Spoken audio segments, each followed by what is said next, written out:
Hello, everybody, and welcome to Ice-Burgh To Go, your daily dose of Pittsburgh Penguins news and analysis. You can find us on YouTube at Inside the Penguins or anywhere you get your podcasts from.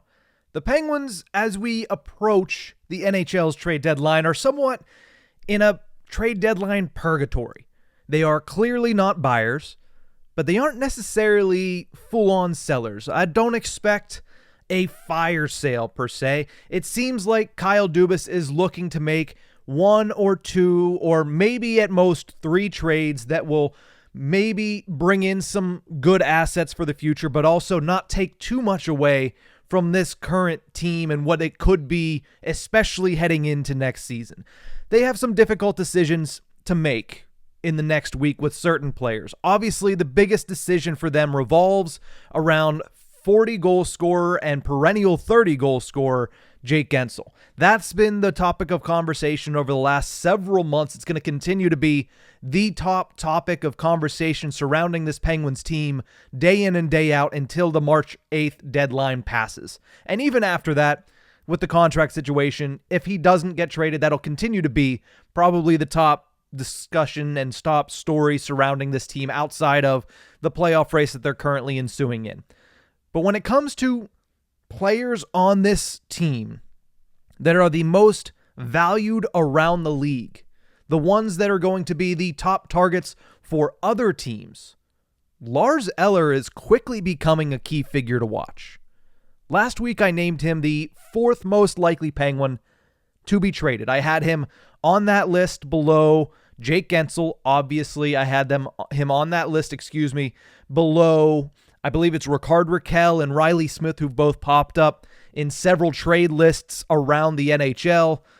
But when it comes to value, he's probably the second most valuable piece the Penguins have to offer other teams that they're willing to part with. That takes out your Crosbys, that takes out your Malkins, basically everybody that has a no-move clause, especially considering last week Kyle Dubas mentioned that he has not and alluded to the fact that he will not ask players to waive no-move clauses and instead is going to work around them. So I can see Eller being number 2 on that list right behind Jake Guentzel. And that's simply because of how good he has been this season. 56 games played for Eller, 11 goals and 20 points. You look at the underlying numbers, and they're maybe not impressive when you first look at them, but then there's one stat that makes all of these other underlying numbers look so much better. 52% of the shot attempts at 5-on-5, 52% of the actual goal share at 5-on-5, 53% of the expected goals, and 51% of the scoring chances for the Penguins' third-line center. He does all of that with 25% offensive zone start percentage. He starts 3 of every 4 shifts in the defensive zone, and yet he is over 50% for every single analytical category that is primarily looked at by most people that look at analytics. Not only that, eye test has passed as well. He's been a key penalty killer for the Penguins. He's been trusted with some power play time here in the last couple of days, or last couple of weeks, I should say. He's been a very good addition, very sneaky good addition for the Penguins this season.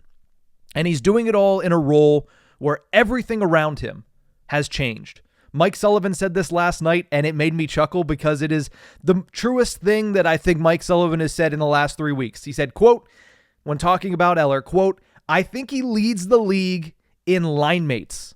And then you start to think about it. He has played with practically everybody on that third line at 5-on-5 on the Penguins roster outside of the other centers, so Crosby, Malkin, and Noel Acciari, and Jake Guentzel.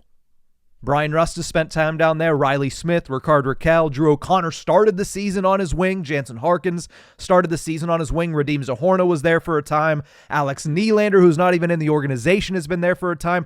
Emil Bemstrom, who was traded in exchange for Alex Nylander last week, is on his line. He seems to just play well with everybody because when everything around him has changed, he has been able to be the constant for the Penguins in the bottom 6. Acciari has been in and out of the lineup.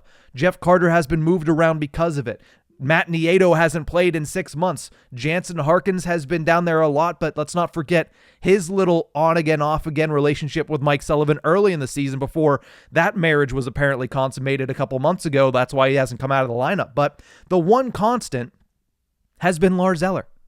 And it's because he's done his job through and through from day one since he joined the organization. From the first practice, it was him and Drew O'Connor. And that line, that duo, looked to be a very, very good duo for the Penguins. Now, unfortunately, the guys above them weren't performing, hence the reason Drew O'Connor has been elevated, not to mention the fact that he's taken that opportunity and ran with it well this season. But Lars Eller has continued to be the guy for the Penguins in the bottom six, for the Penguins on that third line, the guy that continues to hold it down and play a consistent brand of hockey from a position that has been rather inconsistent for the Penguins throughout the last couple of seasons, really since that first stint with Nick Bonino ended, as I mentioned at the end of last week. The question becomes, will he end up actually being moved in the next 9 days? We have 9 days till the NHL's trade deadline.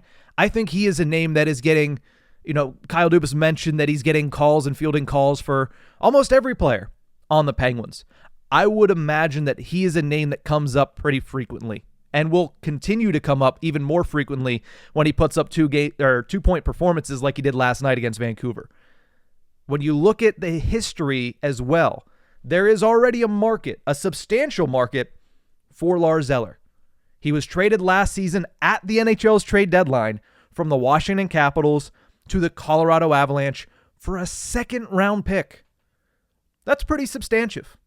For a third-line center that's 34 years old, a second-round pick last season for Colorado, who was a team looking to win a Stanley Cup. He's had a better year this year. Goals, points, ice time, block shots, all on track to be far and away higher than it was last season. So, if anything, his value's gone up.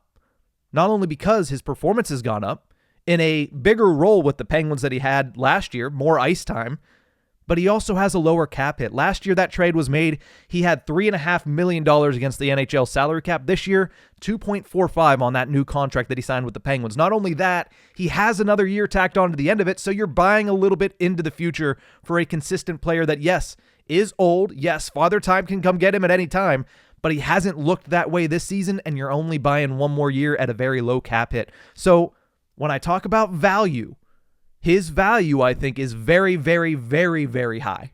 Like, I can't underestimate how high that I think his value is, because in a league that has a premium position of center, especially going into the playoffs, you want to win faceoffs. You want to have that third line center that has a little bit of offense, but for the most part is going to keep you in games and isn't going to lose you games. Lars Eller is the archetype. Previous playoff experience, he's a Stanley Cup champion. In fact, he scored a game-winning goal in a cup-clinching game. The Penguins, because of all of this, should have a sky-high asking price for Lars Eller. Last year was a second-round pick. I think that's what it's going to take to get Eller off the Penguins this year, because the Penguins, for their own right, have struggled to find consistency at that position for a long time. Yeah, when Crosby came into the league, they were fortunate. They had Jordan Staal, a top 5 NHL draft pick that was ready to go from the age of 18, and they had Crosby, Malkin, and Jordan Staal running with it for the first 4 or 5 years of those three's careers. And then Jordan Staal gets traded. The Penguins bring in Brandon Sutter. That was the next substantial name in that role, and he wasn't nearly as good as Jordan Staal, which is hard to do, I understand that, but he was okay. Then they bring in Nick Bonino, and you saw what that produced, which was 2 Stanley Cup runs, including one where Bonino was spearheading one of the best third lines that we have seen for this team, basically in their 55-plus year organizational history. Great third line. HBK obviously lives on in Penguins lore. After Bonino leaves, it's a crapshoot. It's a crapshoot. You had Jeff Carter. You had Teddy Bluger for a time. I think Jared McCann played third line center for a time. Evan Rodriguez for a time. But nobody stuck there. Nobody fit in that role nearly as well as Lars Eller has fit in that role this season. He's under team control at a very reasonable salary cap hit. And at the end of the day, the biggest part of all of this, they don't need to sell him off. Especially if they're looking at going, quote unquote, all in again next season. People said they went all in this year when they traded for Karlsson. I don't disagree. It didn't go their way, but they're probably going to do it again next year. They're probably going to say Stanley Cup or bust once again next year, simply because that's where this organization is. And if you're going to do that, Lars Eller is a pretty good piece to have. a consistent third-line center that can put in 10-plus goals, 20 to 25, maybe even 30 points, play great defensively, start almost every shift in the defensive zone, and kill penalties at a really good clip. That's what Lars Eller's brought this season. That's what he's probably going to bring again next season. That's probably what he's going to bring for the remainder of his career. So while a lot of the discussion next week is going to revolve around Jake Guentzel specifically, but also Riley Smith, Ricard Raquel, the goalies are getting a little bit of shine in the national media for the Penguins. Don't be surprised if it's Lars Eller who ends up being the one that fetches the most unexpected return. Now, a team would have to be desperate to give up a first-round pick for a third-line center. They must really think that they're right next to a Stanley Cup, and that's the missing piece. That's the linchpin to a potential Stanley Cup run. So maybe not a first-round pick, but don't be surprised if a second-round pick is once again on the table, and maybe even an extra prospect, or maybe even an extra pick in the third or fourth, or maybe even 2 seconds. Because teams, they overpay a little bit when they think they're one piece away.